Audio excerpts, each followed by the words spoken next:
kita berdoa. Bapa di surga, kami sungguh bersyukur untuk lagu-lagu yang indah, lagu-lagu yang menyatakan keagungan daripada Tuhan, lagu-lagu yang menyatakan kebenaran karya-Mu bagi kami. Tuhan, kami bersyukur karena Kristus telah mati bagi kami yang berdosa.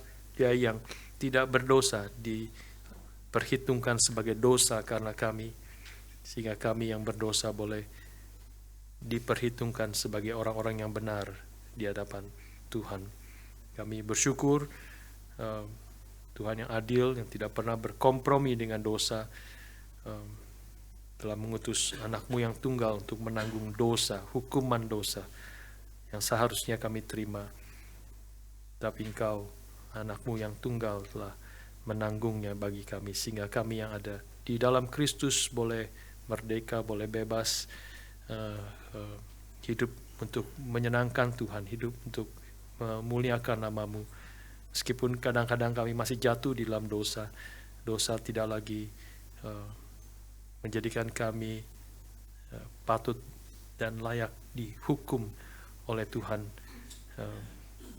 tapi membawa kami untuk makin bersandar kepada Tuhan, meninggalkan dosa, karena menyadari kami adalah milik-Mu, karena Kristus yang telah mengasihi kami, bukan saja telah menebus kami dari dosa-dosa kami, tapi Engkau mengasihi kami, sehingga Engkau tidak membiarkan kami terus hidup di dalam dosa-dosa kami. Tuhan, tolong berkati kami semua, dan pimpin kami ketika kami akan membaca dan merenungkan firman-Mu. Celikan mata rohani kami makin mengenal Engkau, makin mengenalkan kemuliaan, keagungan, kasih-Mu, anugerah-Mu, sehingga hidup kami makin diubah sesuai dengan kehendak-Mu. Terima kasih Bapa, berkati kami semua pada pagi hari ini. Di dalam nama Tuhan kami Yesus Kristus kami bersyukur, kami berdoa. Amin. Silakan duduk saudara sekalian. Saja kita muka dari Efesus pasal yang pertama. Efesus pasal yang pertama,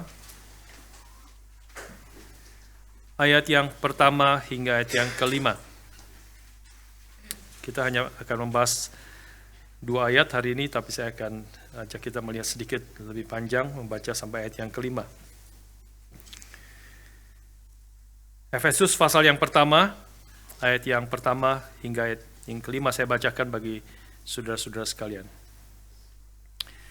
Dari Paulus, Rasul Kristus Yesus oleh kehendak Allah, kepada orang-orang kudus di Efesus, orang-orang percaya dalam Kristus Yesus. Kasih karunia dan damai sejahtera dari Allah Bapa kita dan dari Tuhan Yesus Kristus menyertai kamu. Terpujilah Allah dan Bapa Tuhan kita Yesus Kristus, yang dalam Kristus telah mengaruniakan kepada kita segala berkat rohani di dalam sorga. Sebab di dalam Dia Allah telah memilih kita sebelum dunia dijadikan, supaya kita kudus dan tak bercacat di hadapannya. Dalam kasih Ia telah menentukan kita dari semula oleh Yesus Kristus untuk menjadi anak-anaknya, sesuai dengan kerelaan kehendaknya. Saudara sekalian, hari ini kita mulai masuk pembahasan kitab Efesus. Ya, setelah kita menyelesaikan dari macam-macam, terakhir kita ada break sebentar, dan kemudian sebelumnya kita membahas dari kisah Abraham, dan sebelumnya lagi kita banyak membahas juga dari Perjanjian Lama, dan sekarang hari ini kita kembali membahas kitab Paulus. Sudah agak lama sebenarnya, ya, tidak membahas kitab surat-surat dari Paulus. Sebelumnya lagi kita membahas dari Petrus, ya, dan setelah sekian lama, sudah cukup lama, beberapa tahun yang lalu, kita sekarang dalam beberapa bulan ke depan, saya tahu mungkin lebih dari setahun saya rasa, kita akan membahas dari kitab Efesus. Ya. Terakhir saya membahas surat dari Paulus itu kitab Roma.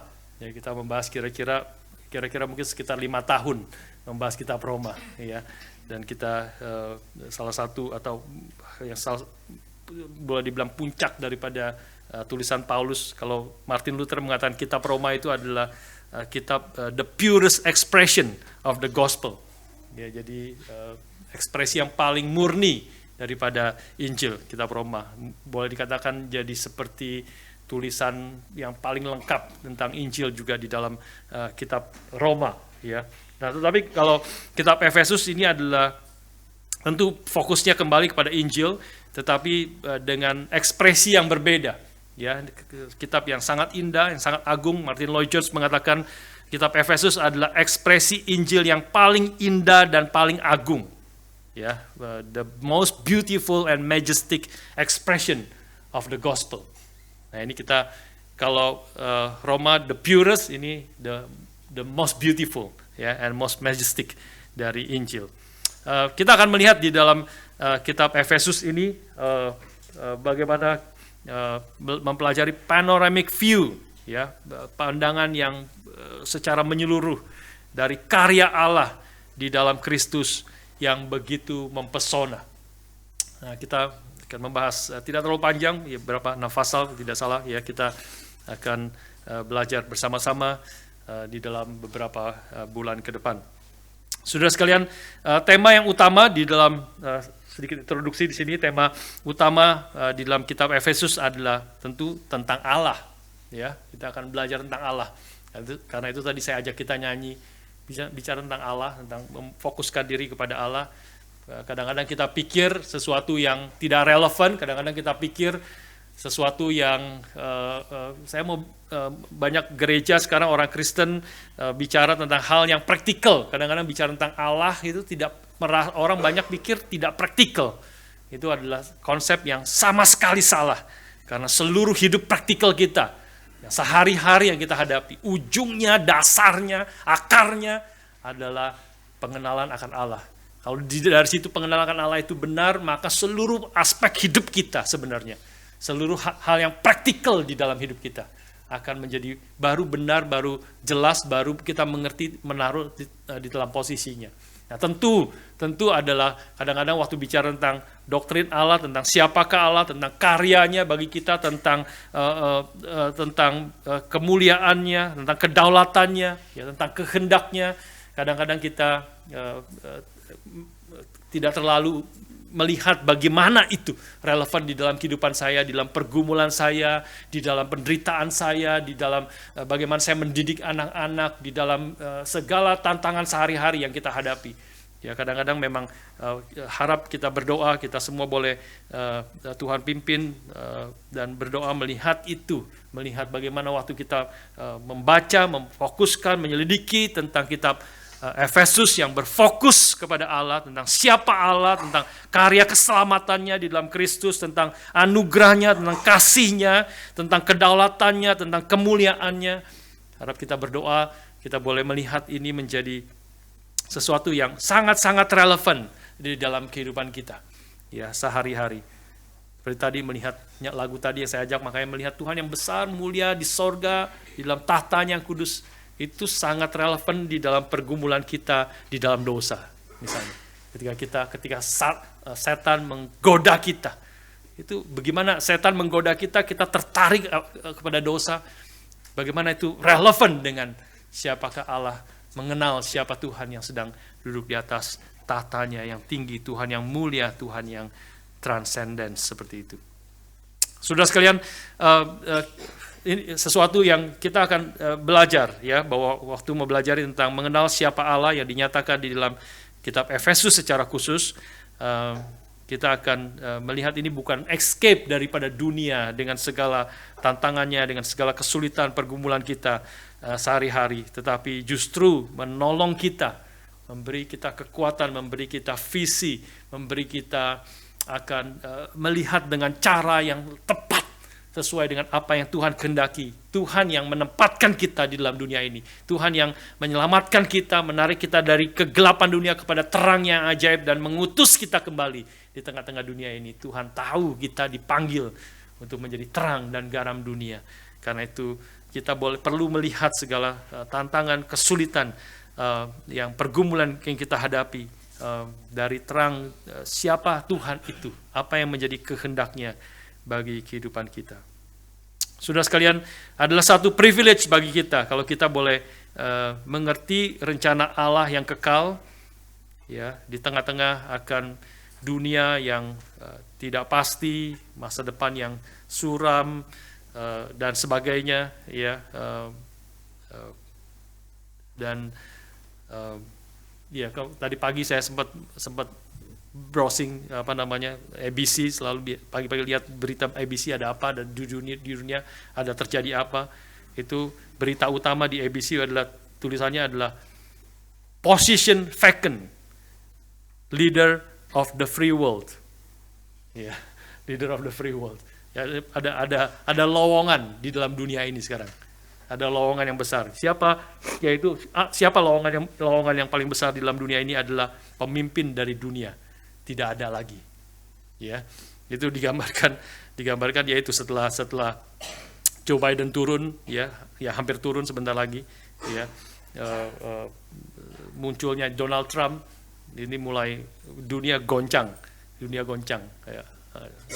Eropa goncang, Australia mulai goncang juga. Ya, nanti China mulai siap-siap, Xi Jinping mulai mau menggantikan posisi the leader of the world, itu ya. Digambarkan di situ cerita tentang G20, ya, lagi ada meeting G20 di mana, di Brasil kalau tidak salah. Ya, di situ kan biasa ada foto pemimpin dunia, semua pemimpin dunia yang termasuk di dalam G20 itu foto bersama. Mereka kumpul, semua presiden semua sudah kumpul. Joe Biden tidak datang. Terlambat, ada apa, something gitu ya, nggak tahu. Ya sudah, kumpul, Joe Biden udah ditunggu-tunggu nggak datang, mereka foto bersama-sama. Joe Biden tidak ada di situ. Joe Biden tidak ada. Artinya adalah apa? Dia sudah tidak diperhitungkan lagi. Ya, kalau dia masih berkuasa, the leader of the world, dia telat sampai kapanpun harus tunggu dia datang, harus foto. Sekarang dia sudah tidak berkuasa lagi, ya, dan Xi Jinping mulai panggil orang-orang, semua pemimpin dunia dia panggil. Salah satu termasuk Anthony Albanese datang ke tempatnya dia, semua menghadap dia, dipanggil. Dia menempatkan dirinya sebagai pemimpin dunia.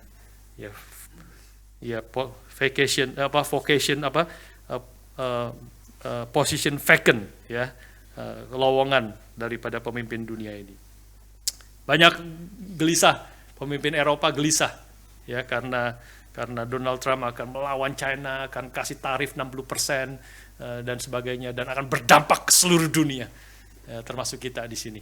Ya, jadi mulai bingung.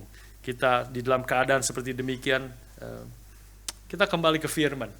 Ya, kita akan melihat dan menyadari Tuhan yang besar, Tuhan yang mulia, Tuhan yang tidak mungkin gagal rencananya itu di dalam dunia ini. Dan dia yang mengarahkan segala sesuatu sesuai dengan kehendaknya. Itu adalah satu privilege bagi kita. Memandang, melihat, dan mengerti apa yang sedang terjadi, termasuk di dalam hidup kita, anak-anak Tuhan, pribadi, lepas pribadi. Oke, saudara sekalian, hari ini kita akan membahas ayat yang salam, ya, dan mungkin ini pun tidak semuanya kita bisa bahas, ya, karena selalu kalau Paulus itu tulisannya berbeda dengan kita membahas Abraham, kita membahas satu pasal, ya, satu pasal di dalam satu khotbah membahas satu pasal, karena itu satu cerita. Kalau satu cerita ya kita potong setengah, bingung ceritanya, nggak separuh, nggak jelas gitu ya. Satu cerita, satu bagian itu satu pasal kita bahas satu kali kebaktian. Tapi kalau tulisan Paulus itu penuh, satu kalimat demi kalimat itu padat luar biasa. Jadi kadang-kadang kita membahas satu kata di dalam satu khotbah itu. Hari ini sebenarnya kita akan membahas khususnya tentang kata kehendak Allah. Hanya satu atau dua kata saja. Ya, the will of God.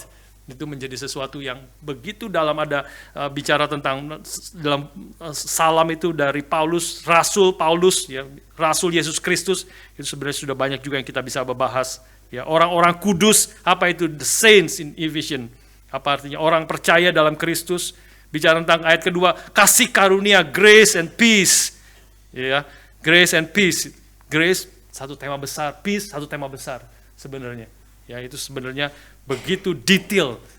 Kalau kita mau membahas secara detail bisa lama sekali pembahasan dari kitab Efesus. Dan kita tentu di dalam bagian-bagian lain kita sudah pernah membahas beberapa hal itu. Ya.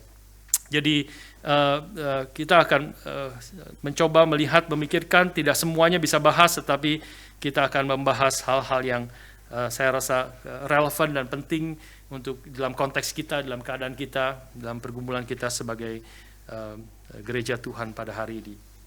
Salam, ya, itu ayat yang pertama, satu dan kedua adalah salam dari Paulus, Rasul Kristus, yang oleh kehendak Allah kepada orang-orang kudus di Efesus. Saudara sekalian, sekali lagi kata salam itu, dari mulai salam sebenarnya adalah sesuatu yang penting yang kita perlu perhatikan. Ya, kadang-kadang kita merasa salam itu, ya salam biasanya ya standar gitu ya. Orang-orang tulis tentang salam itu begitu, salam, dan kadang-kadang kita tidak sabar dan langsung skip, langsung mau melihat isinya apa, nggak usah salam-salam lah, introduksi, isinya apa.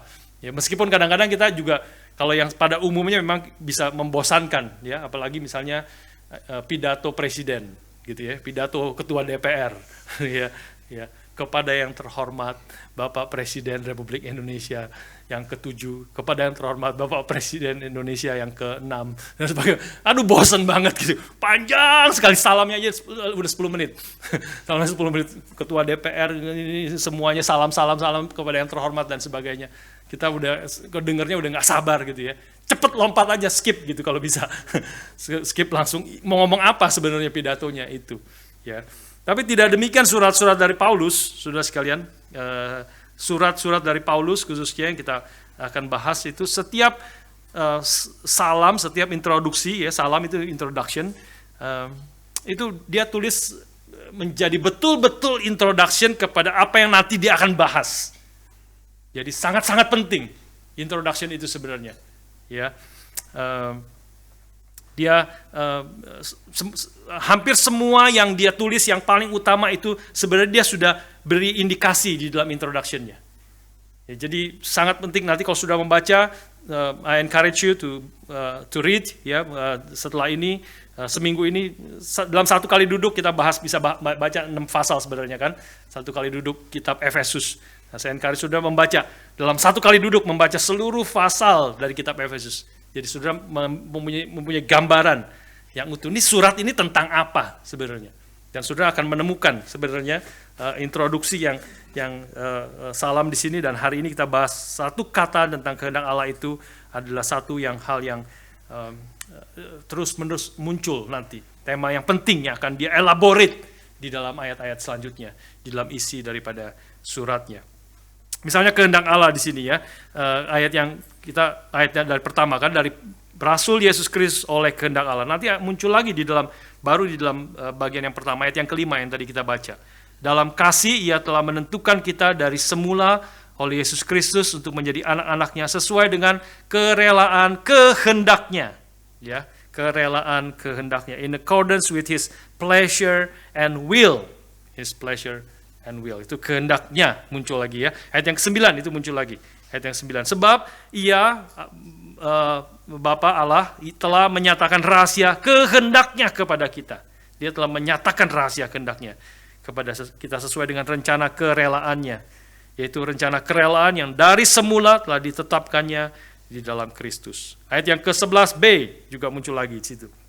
Ayat yang ke-11b, mulai dari mana? 11. Ya, ada 11 lah, ya. Aku katakan di dalam Kristus, karena di dalam Dialah kami mendapat bagian yang dijanjikan. Kami yang dari semula ditentukan untuk menerima bagian itu sesuai dengan maksud Allah yang di dalam segala sesuatu bekerja menurut keputusan kehendaknya. Muncul lagi kata kehendaknya itu, dan muncul lagi nanti di dalam bagian-bagian selanjutnya. Ya, jadi sesuatu yang penting yang kita akan bahas hari ini. Tentu ini adalah tema yang besar yang tentang kehendak Allah. Vikaris izin membahas kehendak Allah, decision making di dalam 12 kali pertemuan, ya, 12 kali pertemuan di dalam kelas khusus tentang hal ini. Jadi kita akan membahas beberapa hal yang saya pikir sangat penting untuk kita boleh mengerti waktu bicara tentang kehendak Allah. Jadi dari Paulus, Rasul Kristus Yesus oleh kehendak Allah. Apa maksudnya ketika Paulus berbicara dia menjadi Rasul Yesus Kristus oleh kehendak Allah? Ya, bukan oleh kehendak manusia, bukan oleh kehendak gereja, bukan oleh kehendak siapapun, bukan oleh kehendak pemimpin, presiden, raja, siapapun, tapi dia menjadi Rasul Yesus Kristus oleh kehendak Allah. Nah, saudara sekalian, waktu bicara tentang kehendak Allah atau the will of God, paling sedikit yang paling utama Alkitab menyatakan kepada kita itu dua macam. Waktu bicara tentang kehendak Allah, kita harus membedakan ini. Nanti kita lihat penting untuk membedakan dua hal ini. Kalau tidak, kita menjadi confused untuk mengerti apa yang disebut sebagai kehendak Allah. Ya, yang pertama adalah waktu bicara tentang kehendak Allah, maka Alkitab bicara tentang God's sovereign will atau sovereign will of God, ya, atau yang disebut sebagai God's decree di dalam bahasa teologi biasanya. Ini adalah kehendak Allah yang berdaulat, penetapan Allah, bicara tentang segala sesuatu yang terjadi, yang ada di dalam dunia ini. Tidak ada apapun yang terjadi yang di luar kontrol daripada kehendak Allah yang berdaulat ini. Segala sesuatu itu terjadi di bawah kontrol kehendak Allah yang berdaulat. Allah kita di sorga yang melakukan apa saja yang dikehendakinya. Mazmur pasal yang ke-15 mengatakan, Our God is in heaven and He does whatever He pleases. Dia melakukan apa saja yang Dia kehendaki dan tidak ada yang bisa melawannya. Karena Dia adalah Tuhan yang berdaulat. Dia berkuasa atas segala sesuatu. Segala sesuatu ditopang oleh tangannya. Maka kalau Dia berkehendak, bicara kehendak kedaulatannya itu pasti akan terjadi. Dan segala sesuatu yang terjadi dalam dunia ini adalah kehendak Allah. Nah, nanti kita akan pikir bagaimana kebenaran ini berdampak sangat besar di dalam kehidupan kita. Tapi masuk dulu yang kedua. Ya, yang pertama adalah sovereign will of God, kehendak Allah yang berdaulat. Yang kedua adalah bicara tentang the moral will of God atau God's precepts, God's law, God's commandment. Ya, ini adalah kehendak moral Allah, ya, atau perintah-perintah Allah, kehendak yang perintah yang Tuhan perintahkan kepada kita, kehendak yang Tuhan nyatakan kepada kita di dalam Alkitab. Nah, ini adalah berbeda dengan yang pertama yang tidak bisa dilanggar, segala sesuatu yang terjadi dan banyak hal yang kita tidak tahu, God's sovereign will. Kita seringkali baru tahu kalau itu sudah terjadi, baru kita tahu. Itu pasti kehendak Allah, karena tidak ada apapun yang terjadi di dalam dunia ini di luar kehendak kedaulatan Allah. Allah tidak pernah kaget. Aku merencanakan ini, aku mengendaki itu, ternyata kok jadinya seperti itu. Tidak seperti apa yang aku inginkan. Tidak pernah Allah seperti itu. Dia sudah tahu dari awal hingga akhir, dia adalah Alfa dan Omega. Dia pasti yang segala sesuatu yang terjadi itu di bawah kontrol Allah dan sesuai dengan kehendaknya. Dan nanti akan muncul persoalan tentang kalau begitu bagaimana ada dosa, ada kejahatan, ada penderitaan. Nah, langsung relate dengan kehidupan kita, pergumulan kita sehari-hari. Tapi inilah poin yang pertama yang akan kita melihat, ya. Ini adalah kehendak Allah yang berdaulat, yang dikontras, yang berbeda dengan God's moral will. Kehendak Allah yang Tuhan nyatakan kepada kita, yang Tuhan perintahkan kepada kita, yang bisa dilanggar. Saudara dan saya sering melanggarnya. Ya, ketika Tuhan memerintahkan kepada kita, kuduslah kamu. Nah, ini kehendak Allah yang God's moral will. Moral will artinya benar dan salah. Ya, kalau kita taat berarti benar. Itu sesuai apa yang Tuhan inginkan. Kalau kita melanggar berarti tidak sesuai dengan apa yang Tuhan kehendaki. Nah, kehendak yang moral will, ya, bukan sovereign will. Ya, kehendak sovereign will tidak ada yang bisa melanggar, tidak ada yang bisa melawan. Kalau kita bisa melawan God's sovereign will, kita lebih sovereign, lebih berdaulat, lebih berkuasa daripada Allah. Tapi God's moral will yang Tuhan nyatakan kepada kita, kuduslah kamu karena aku kudus. Kita seringkali hidupnya tidak kudus. Pergilah, jadikan seluruh bangsa muridku. Kita tidak pergi. Bertekunlah di dalam doa. Ini kehendak God's moral will. Kita sering tidak bertekun di dalam doa. Dan seterusnya.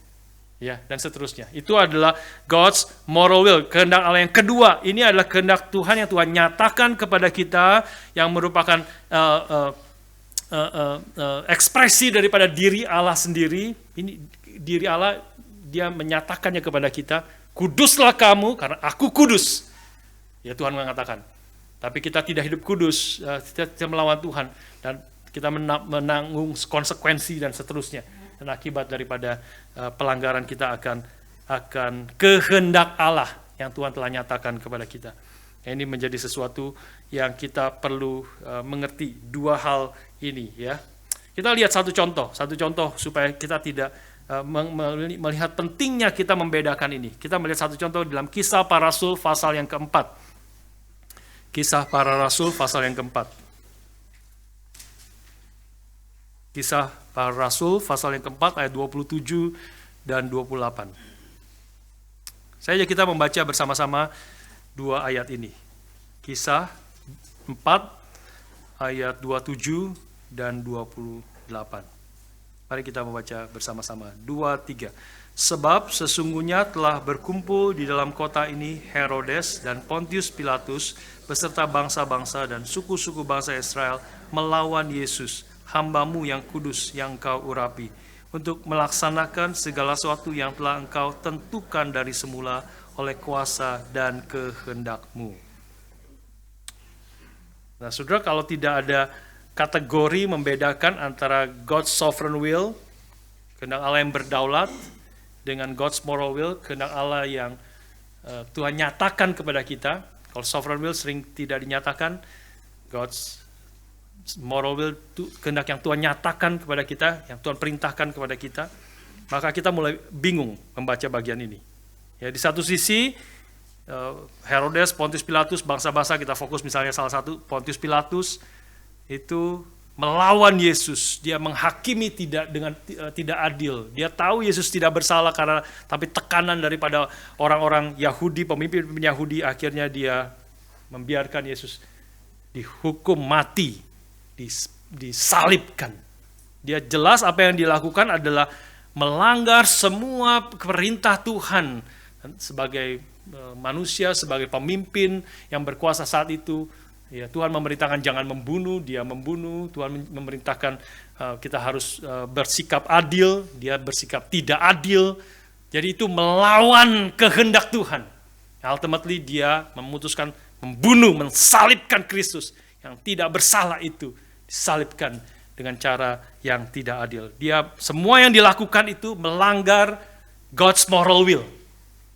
Tetapi ayat yang ke-28 menegaskan kepada kita apa yang dilakukan Pontius Pilatus, Herodes, dan seterusnya itu untuk melaksanakan segala sesuatu yang telah Engkau tentukan dari semula oleh kuasa dan kehendak.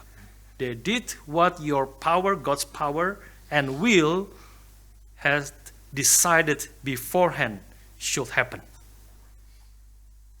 Jadi mereka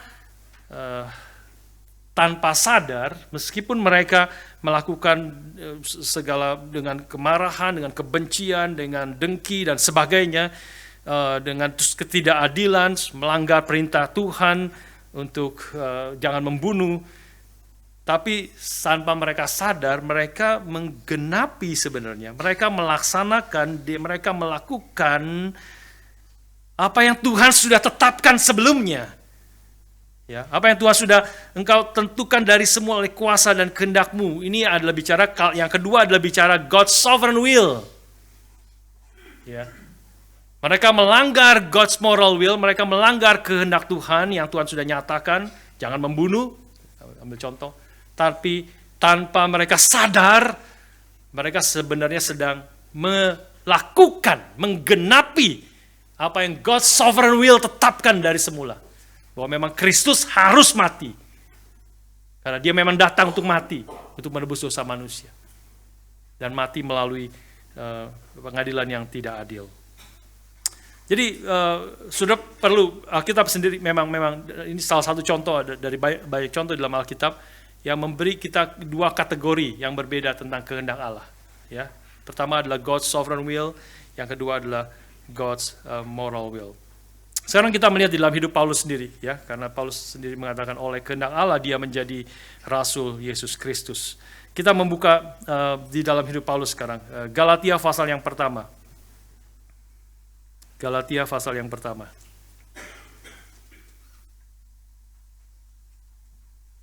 Ayat 13 sampai 16.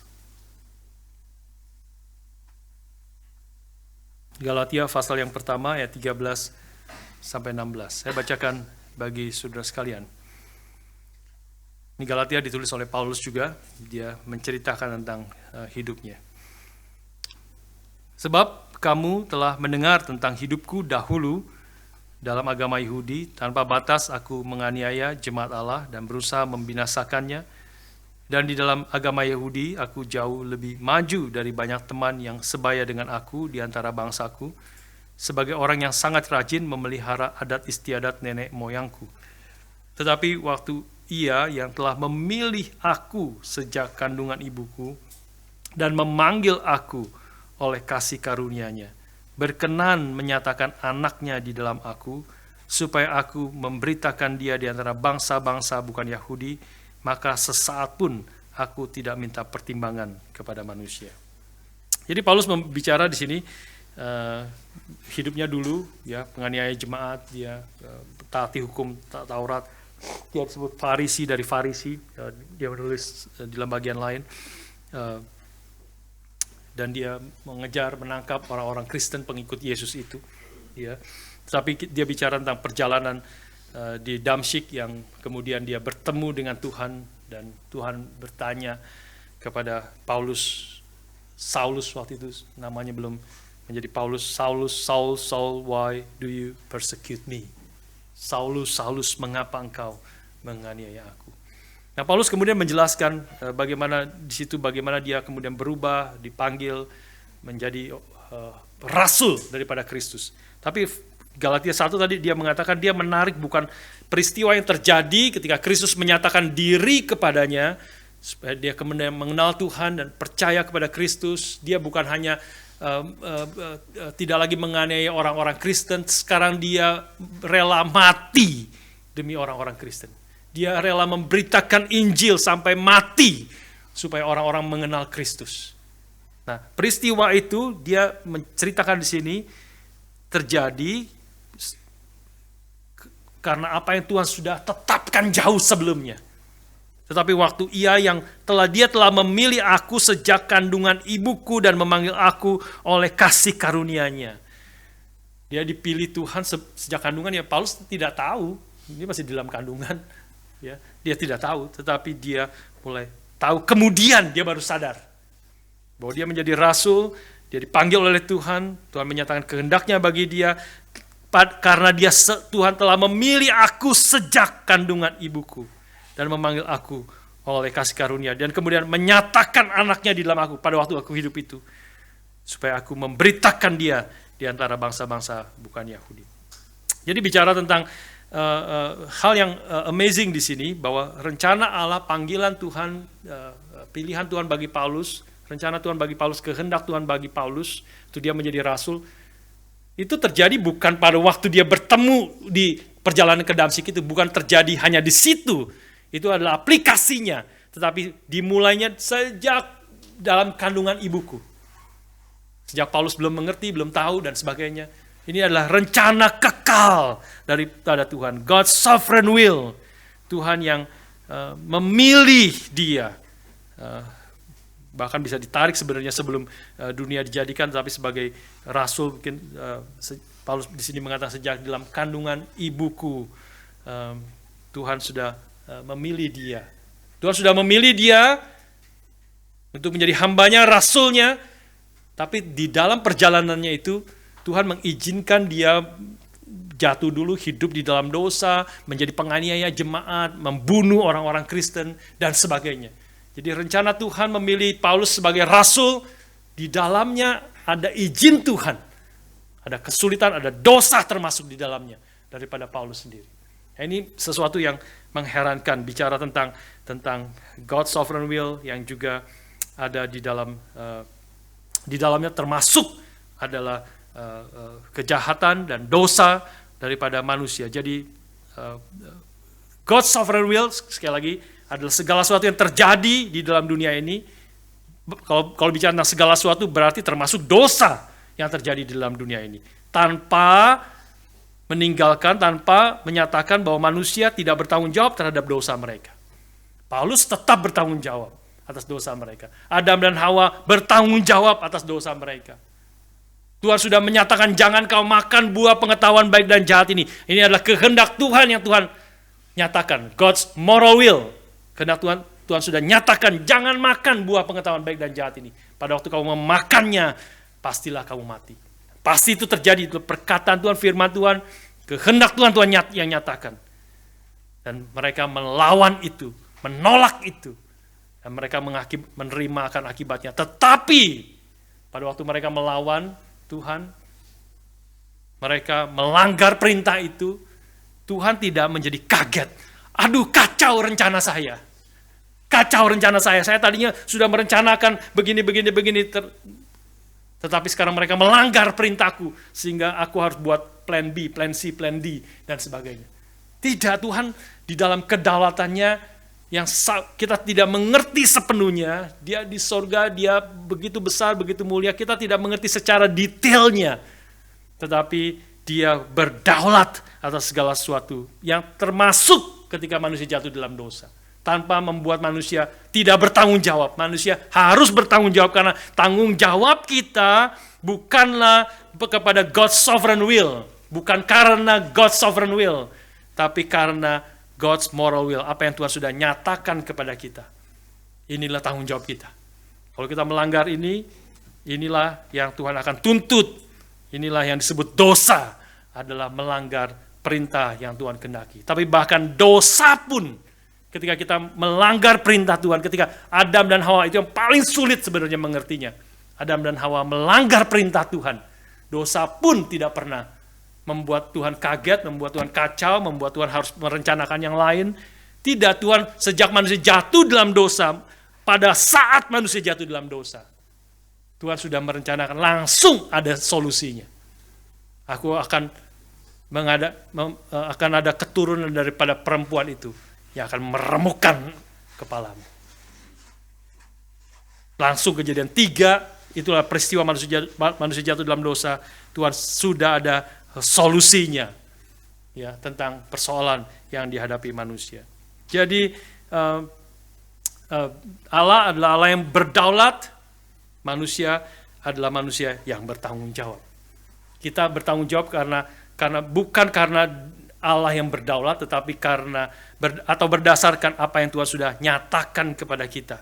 Inilah tanggung jawab kita dan inilah hidup kita yang harusnya menuntun kita apa yang Tuhan kehendaki di dalam firman-Nya yang Tuhan sudah nyatakan kepada kita. Saya boleh simpulkan beberapa hal ya di dalam hal ini. Yang pertama, saudara sekalian, bicara tentang God's sovereign will di dalam hidup kita, dampaknya itu seperti apa? Ketika kita mengerti Dia adalah Allah yang berdaulat atas segala sesuatu, khususnya bagi kita anak-anak Tuhan, ini menjadi dampak yang sangat besar. Ada begitu banyak contoh di dalam Alkitab. Contoh yang salah satu yang sangat terkenal adalah contoh Yusuf. Ya, kita tahu contoh Yusuf yang tidak disukai oleh saudara-saudaranya, dibenci oleh saudara-saudaranya bahkan, dan saudara-saudara ingin membunuh dia. Tapi somehow tidak jadi dibunuh. Akhirnya dia dijual ke Mesir. Dia menjadi budak daripada Potifar, dan dia melayani di situ beberapa tahun. Dan kemudian Yusuf akhirnya karena justru kesetiaannya, karena dia tidak mau jatuh di dalam dosa yang ditawarkan oleh istri Potifar, tuh memanggil dia terus, tidurlah dengan aku. Yusuf berkali-kali menolak sampai akhirnya ditarik satu kesempatan oleh istri Potifar itu, dan Yusuf mengatakan, bagaimana aku bisa melakukan hal yang berdosa ini dan berbuat jahat kepada suamimu yang telah mempercayakan segala sesuatu ini. Bagaimana aku bisa berbuat dosa kepada Tuhan dan melakukan apa yang jahat? Dia lari meninggalkan istri Potifar itu, tapi justru karena itu dia dituduh oleh istri Potifar, dia dimasukkan penjara, dan kemudian di penjara dia lama sekali, ada yang mengatakan 7 tahun, ada yang mengatakan 13 tahun di dalam penjara karena kesetiaannya, karena dia tidak mau melanggar akan perintah Tuhan, God's moral will. Dia mau setia terus, dia mengakibatkan dia ada di dalam penjara. Tapi somehow singkat cerita akhirnya Firaun mengetahui ada Yusuf kemudian menginterpretasikan mimpi daripada Firaun, dan dia kemudian diangkatlah menjadi prime minister daripada Mesir. Ke Mesir, kerajaan terbesar pada saat itu, yang jaya, yang berkuasa. Dia menjadi prime minister raja menjadi raja boneka. Sebenarnya dia menjalankan seluruh akan kekuasaan yang ada di Mesir itu. Saudara sekalian, akhirnya saudaranya tahu, mereka semua daerah itu mengalami kekeringan, kelaparan dan sebagainya. Mereka mendengar Mesir banyak makanan, ya karena mereka sudah mempersiapkan diri. Yusuf sudah diberitahu oleh Tuhan akan ada 7 tahun masa kelaparan, sudah kumpulkan. Sebelumnya ada 7 tahun masa harvest yang banyak. Mereka kumpulkan gandum, kumpulkan semua hasil. Maka mereka banyak makanan. Semua orang datang ke Mesir, termasuk saudara-saudaranya yang mau membunuh dia sebelumnya. Dan melaporkan ke orang tuanya, Yusuf itu sudah mati, dicabik-cabik oleh serigala dan sebagainya. Sekarang mereka sadar, akhirnya terbuka, awalnya tidak tahu, akhirnya mereka tahu ada Yusuf. Ternyata dia menjadi penguasa paling besar di Mesir saat itu.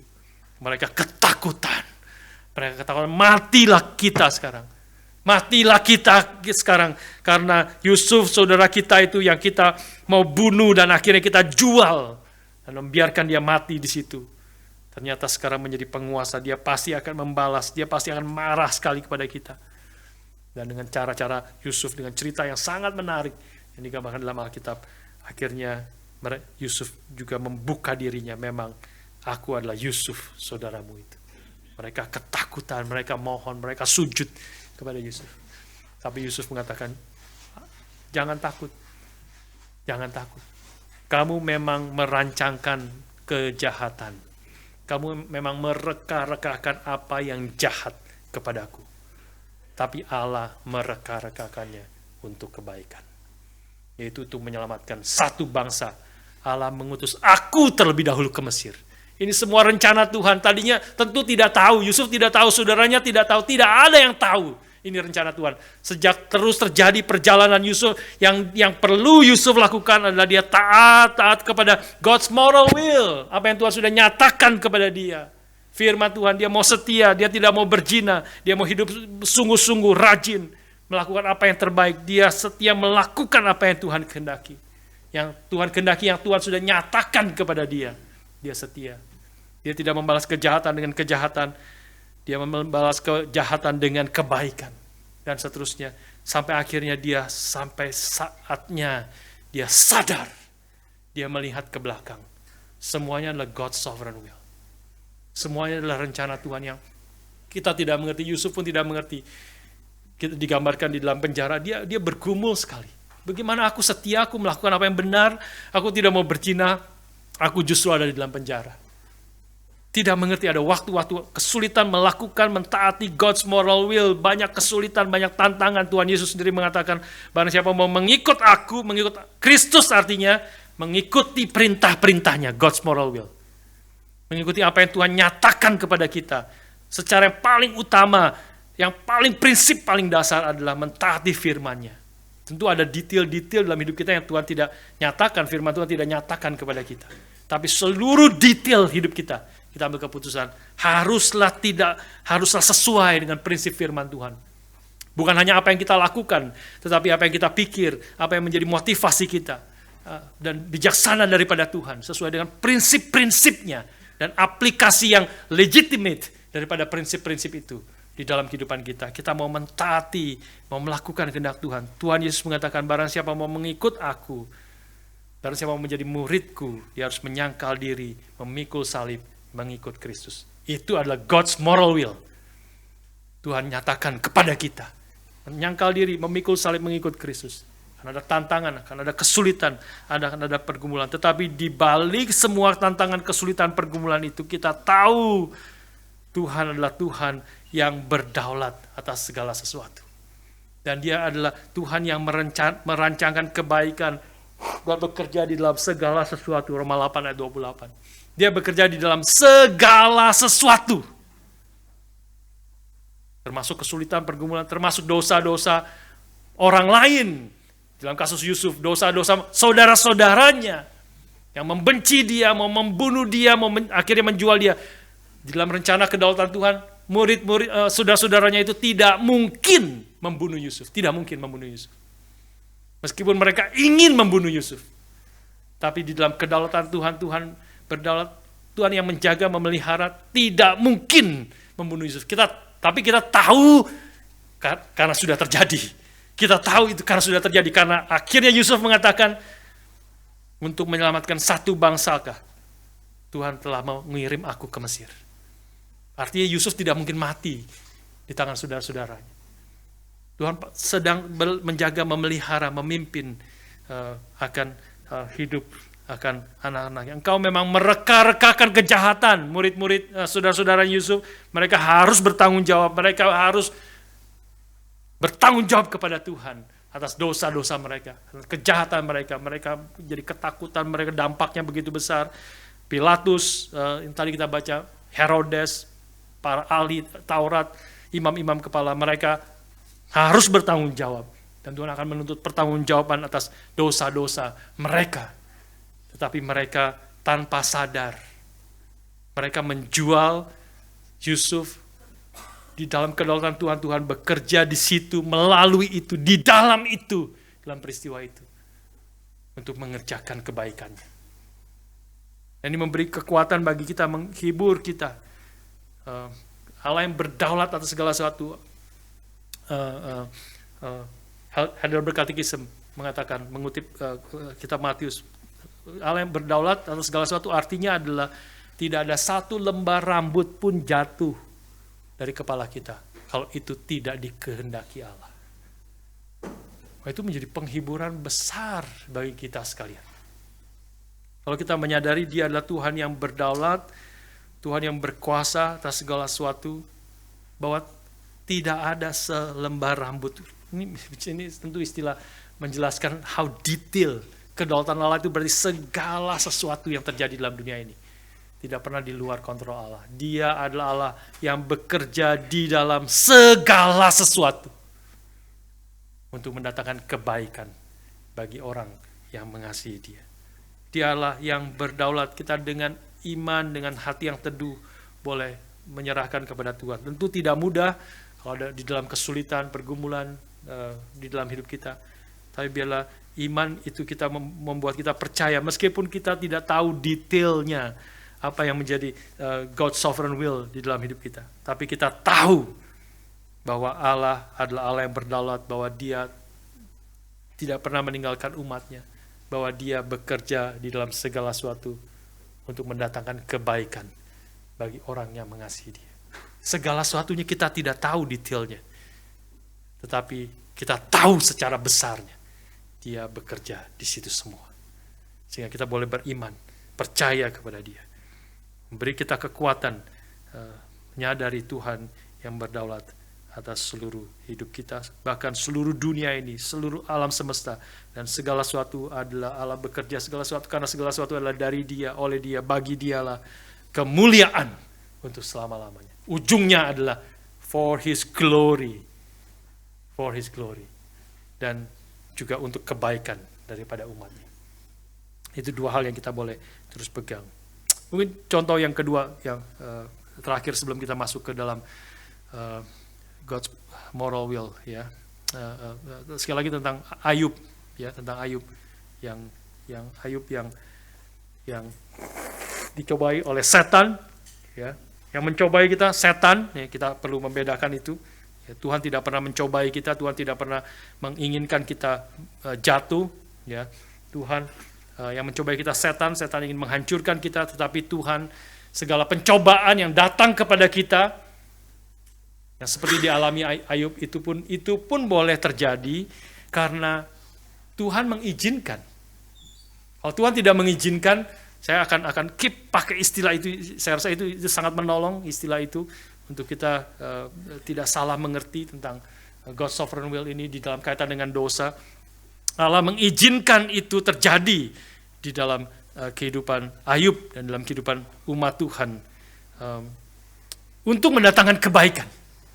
Nah, ini kita susah menerimanya, susah dalam very real di dalam hidup kita. Ketika kesulitan datang, ketika kanker datang di dalam hidup kita, bagaimana kita bisa mengatakan Tuhan mengizinkan ini terjadi untuk kebaikan saya?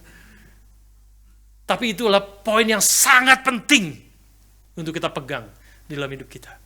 Salah satu tulisan buku John Piper tentang kanker, don't waste your cancer. Maka salah satu poin yang sangat penting adalah di situ. Kamu akan you will waste your cancer if you do not believe that your cancer is God's sovereign will in your life. If you do not believe that is God's will, in this context is God's sovereign will in your life. Kalau kau tidak percaya ini adalah God's sovereign will yang terjadi di dalam hidupmu, you will waste your cancer. Segala tantangan, kesulitan apapun yang kita hadapi, kita sadar ini adalah tangan Tuhan yang berdaulat. Sekali lagi, tentu ini prinsip firman Tuhan yang kita harus pegang waktu kita, tapi kebenaran ini harus kita alami, baru kita sadar dan berapa pentingnya akan kebenaran ini. Ketika kita mengalami itu, ketika kita bergumul kesulitan, nah, maka baru kita sadar berapa pentingnya kita memegangkan firman Tuhan, akan menyadari firman Tuhan yang menyatakan kepada kita bahwa Dia adalah Allah yang berdaulat atas segala sesuatu. Termasuk atas kanker, atas kesulitan, atas pergumulan yang Tuhan izinkan terjadi dalam hidup kita. Ayub Tuhan izinkan dihancurkan seluruhnya, jauh lebih berat dari kanker. Jauh lebih berat. Karena seluruh anak-anaknya mati, seluruh hartanya habis, seluruh kambing domba habis semuanya, rumahnya hancur, semuanya terbakar. Bukan hanya itu. Kemudian iblis datang lagi. Tentu saja dia tetap memuji engkau. Tentu saja dia mengatakan kemuliaan bagi namamu. Karena Tuhan yang memberikan, Tuhan yang mengambil. Karena engkau tetap, meskipun kau mau mengizinkan aku menghancurkan semua yang dia miliki, engkau tetap menjaga dia. Dirinya engkau jaga. Dan waktu Tuhan menjaga Ayub, maka setan tidak bisa apa-apain Ayub. Tidak bisa. Dari awal setan ingin menghancurkan Ayub. Tapi waktu Tuhan bilang, kau boleh apa-apakan semua yang dia miliki. Tapi engkau tidak boleh apa-apakan Ayub. Setan tidak bisa apa-apakan Ayub.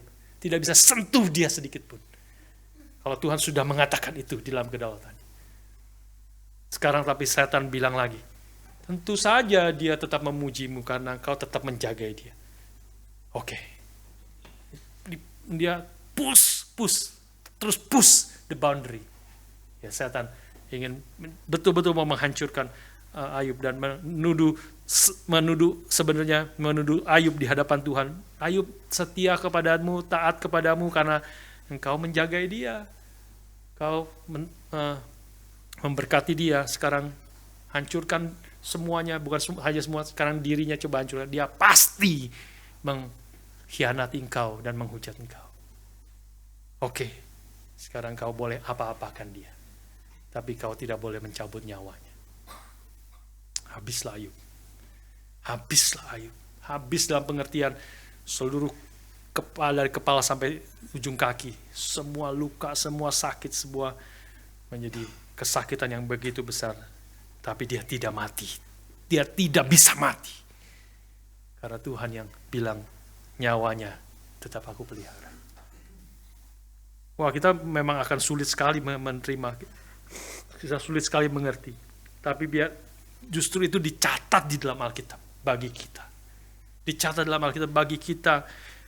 Saya percaya tidak ada di antara kita yang mengalami seperti Ayub. Tidak ada. Jauh daripada apa yang dialami Ayub. Tapi kita pun sudah sering goncang. Sering kecewa kepada Tuhan. Sering marah kepada Tuhan. Sering mempertanyakan di mana Tuhan ketika aku menderita. Bukan tidak boleh bergumul. Alkitab pemazmur banyak sekali bergumul. Dia memang bertanya, Tuhan, where are you? Mengapa engkau diam? Ketika aku sudah berseru minta tolong, kenapa engkau diam? Seperti engkau tertidur, mengapa engkau tuli? Pemazmur itu bicara dengan keras. Artinya pergumulan yang jujur, tetapi dalam pergumulan itu pemazmur tidak pernah meninggalkan Tuhan, tidak pernah lari daripada Tuhan. Dia selalu datang kepada Tuhan. Tidak mengerti, bergumul, susah, tapi dia juga terus datang kepada Tuhan. Dan Tuhan di dalam kedaulatannya, di dalam waktunya, Dia akan bukakan. Dia akan bukakan. Dia akan bukakan. Untuk kita mengerti rencananya.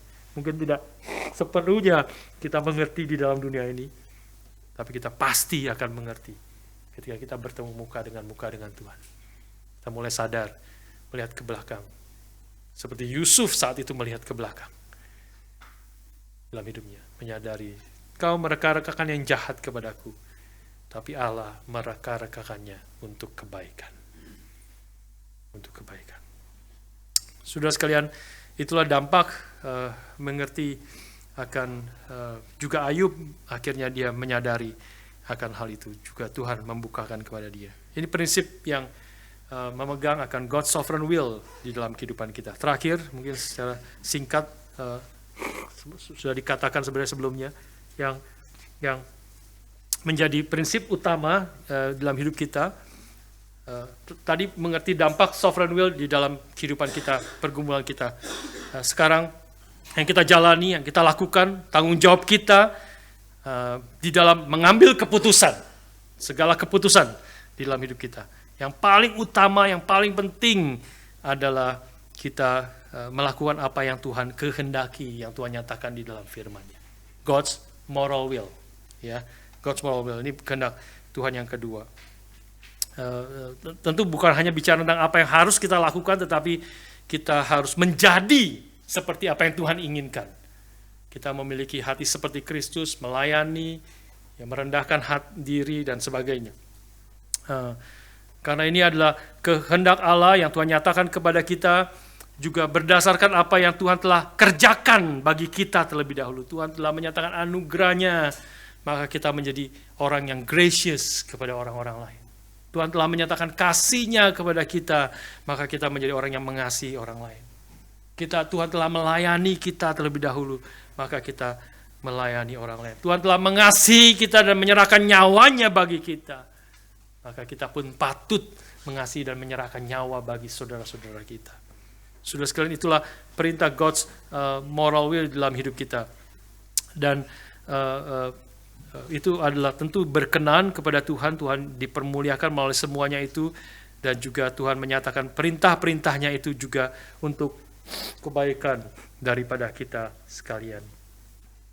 Saudara sekalian, di dalam semua keputusan-keputusan yang kita ambil, meskipun ada detail-detail yang kita memerlukan hikmat dari Tuhan, hikmat dari saudara-saudara seiman, karena tidak secara langsung Alkitab memberikan, tetapi orang-orang yang berhikmat, memberi kita input dari pengalaman, dari berdasarkan aplikasi dari firman Tuhan di dalam aplikasi konteks hidup kita sehari-hari, maka kita dituntun oleh kebenaran firman Tuhan.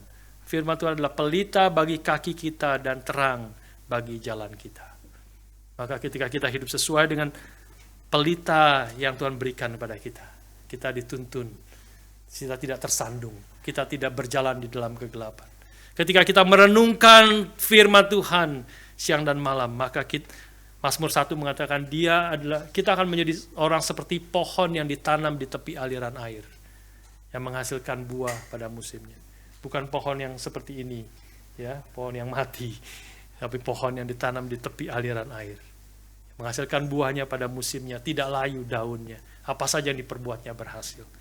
Karena dia merenungkan Taurat Tuhan, menghidupinya, mentaati firman Tuhan, yang God's moral will yang Tuhan nyatakan kepada kita. Saya mungkin tutup dengan satu contoh real, ya, di dalam kehidupan saya. Dulu mungkin pernah share, sebagian mungkin pernah dengar, sudah lama sekali, mungkin sudah lupa juga, bagaimana bicara tentang panggilan Tuhan. Nah, ini panggilan Tuhan kadang-kadang termasuk God's sovereign will, God's moral will, atau apa, ya, panggilan Tuhan di dalam hidup kita sebagai orang Kristen, ya, sebagai anak-anak Tuhan.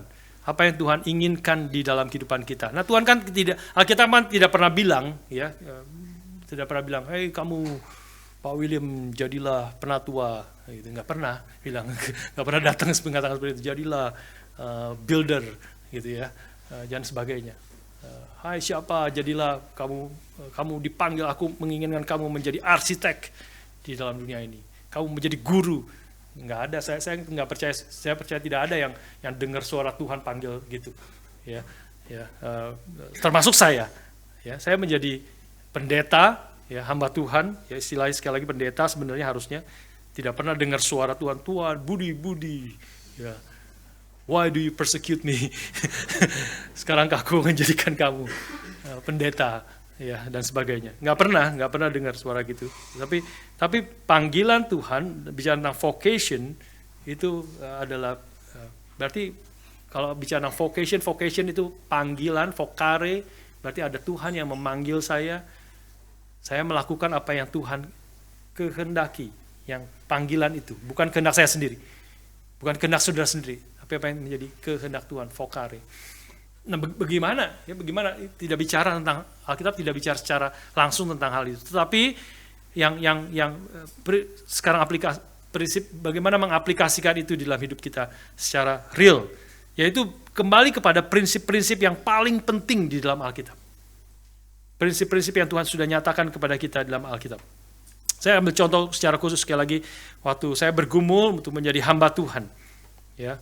Setelah sekolah di Perth, sebenarnya saya mulai menyadari itu ada, ya, panggilan Tuhan, ya, rasanya Tuhan memberi beban itu, saya harus masuk sekolah teologi, tapi saya rasa saya belum berani, saya mau memastikan akan panggilan Tuhan itu, ya, di dalam hidup saya.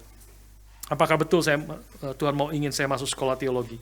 Maka saya pulang ke Indonesia, kemudian belajar di sekolah awam, ya, sekolah teologi awam, Streets, ya, kalau sudah tahu Streets, sekolah teologi untuk kaum awam itu selama 1,5 tahun, 3 semester, ya, 1,5 tahun. Sementara siangnya itu adalah malam, sekolah Streets itu selalu malam, siangnya itu saya kerja, ya, bekerja, membantu orang tua, ya, dan sudah dipersiapkan untuk lanjutin pabrik mie, ya, yang daripada keluarga kami begitu. Karena koko saya yang paling besar, satu-satunya koko, dia sudah tidak mau, dia ada bisnis yang lain, sekarang mau diserahkan ke saya. Yaudah, saya coba kerjakan itu, jadi bos bakmi gitu, ya. Bos bakmi. Terus kemudian malamnya belajar sekolah teologi. Pasti gumul, saya kasih tahu, belum pasti nih Pak Ma, ya, saya lagi pikir, lagi bergumul tentang apa yang akan saya kerjakan untuk masa depan, ya. Terus 1,5 tahun itu bergumul, membaca firman, bicara dengan hamba-hamba Tuhan, dengan teman-teman, pelayanan dan sebagainya. Tetapi kemudian saya masih terus takut sebelum sampai selama 1,5 tahun itu. Takut belum mau masuk, padahal sebenarnya saya tahu semakin berjuang, semakin coba menjalani akan Christian worldview di dalam perusahaan bakmi, gitu, ya. Coba menjalani Christian worldview, prinsip-prinsip firman Tuhan. Saya coba jalani di situ. Semakin saya jalani, semakin saya sadar saya tidak dipanggil ke situ, gitu. Ada beban, ada beberapa macam pertimbangan. Saya terus dorongan hati harus masuk sekolah teologi untuk memperlengkapi diri, mempersiapkan diri lebih lagi. Nah, tapi saya terus takut tidak berani. Dan saya waktu pikir tidak berani bergumul berdoa, saya simpulkan ada 2 hal yang membuat saya takut. Dan semua dua hal ini, 2 hal yang menghalangi saya masuk sekolah teologi adalah semuanya berkaitan dengan God's moral will. God's moral will. Apa itu? Yang pertama adalah saya takut menjadi sorotan daripada publik. Ya, masuk sekolah teologi, menjadi hamba Tuhan, menjadi pendeta, di depan seperti sekarang semua mata memandang ke sini, ya. Juga ini hanya ilustrasi, berarti hidup sehari-harinya juga begitu, ya. Dia jadi sorotan, semua harus mempertanggungjawabkan seluruh hidupnya, ya, harus beres, bukan hanya di hadapan Tuhan tetapi di hadapan manusia. Wah, itu saya takut sekali, mengerikan, beban yang nggak bisa saya tanggung. Lalu saya pikir, kenapa takut? Nah, itu sudah self-talk, ya, mulai bicara kepada diri sendiri, mulai bergumul. Kenapa takut?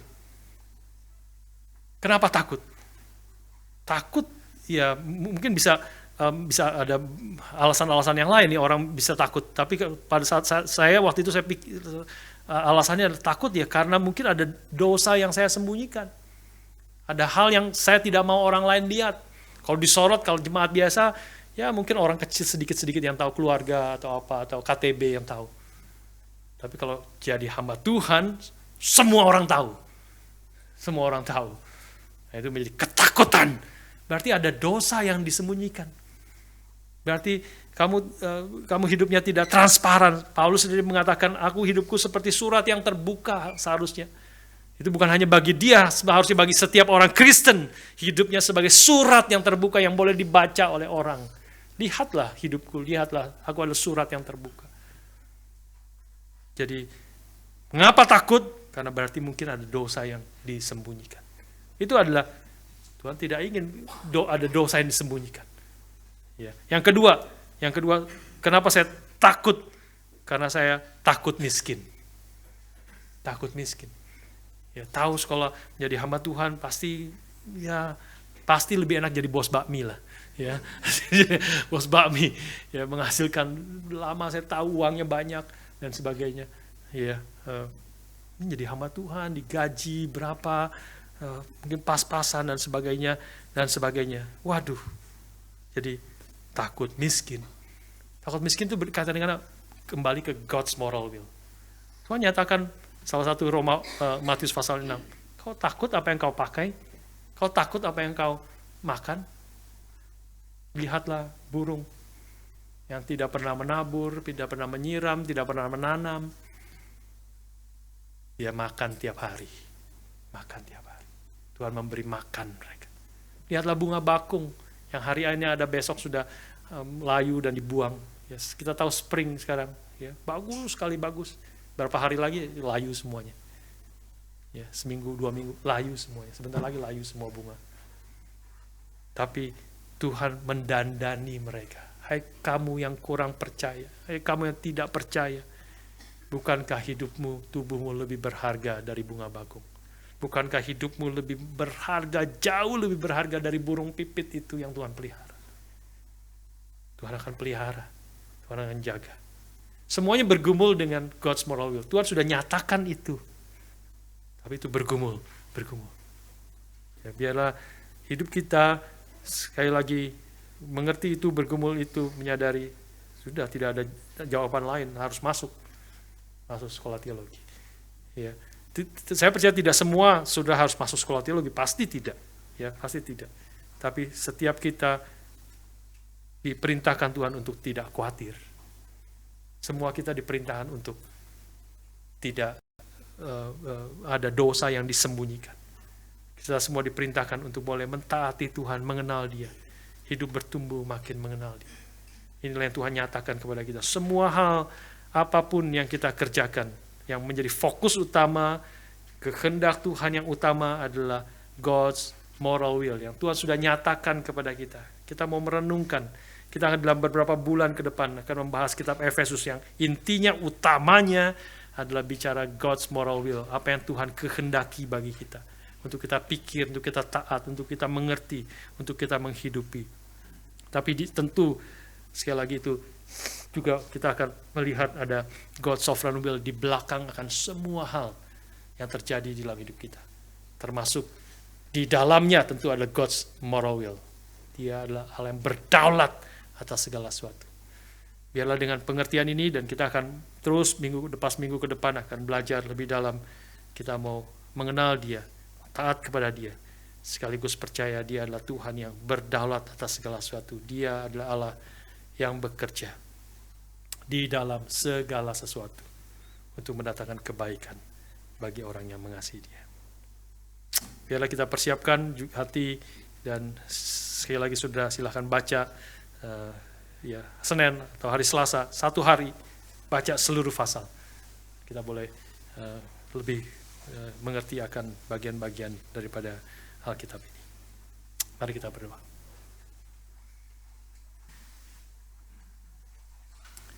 Bapa, terima kasih. Bapa, terima kasih. Bapa di dalam surga, puji, terima kasih. Mari kita berdiri bersama-sama. Bapa, terima kasih. Bapa, terima kasih. Bapa di dalam surga, puji, terima kasih. Kami berterima kasih ya Tuhan, Bapa yang di surga, yang telah memberikan firman-Mu kepada kami. Bapa yang mengasihi akan anak-anak-Mu. Tuhan, tolonglah kami semua, untuk kami boleh terus hidup sesuai dengan kehendak-Mu, sesuai dengan apa yang kehendak-Mu yang Kau telah nyatakan kepada kami dalam firman-Mu. Dan ajar kami beriman, ajar kami percaya penuh bahwa Engkau adalah Tuhan yang berdaulat atas segala sesuatu dalam hidup kami. Tolonglah kami memikirkan, memegang ini dalam hati kami ketika kami menghadapi tantangan, kesulitan, keputusan-keputusan yang kami harus ambil di dalam kehidupan kami sehari-hari.